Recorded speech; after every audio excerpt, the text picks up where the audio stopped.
آتے ہیں کہ فجر کے وقت آپ نے سورہ مزمل صرف ایک بار پڑھنی ہے، صرف ایک بار، اور رزق کے بے حساب رزق کے لیے، بے حساب دولت کے لیے سورہ مزمل ایک بار آپ کس طرح سے پڑھیں گے؟ یا تو آپ اس کو فجر کی نماز کے سنتوں اور فرض کے درمیان پڑھ لیں، یا فجر کی نماز کے فوراً بعد پڑھ لیں۔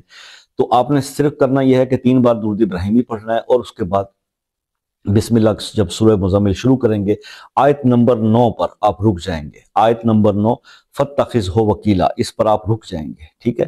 یہاں پر رک کر آپ نے پھر کیا کرنا ہے؟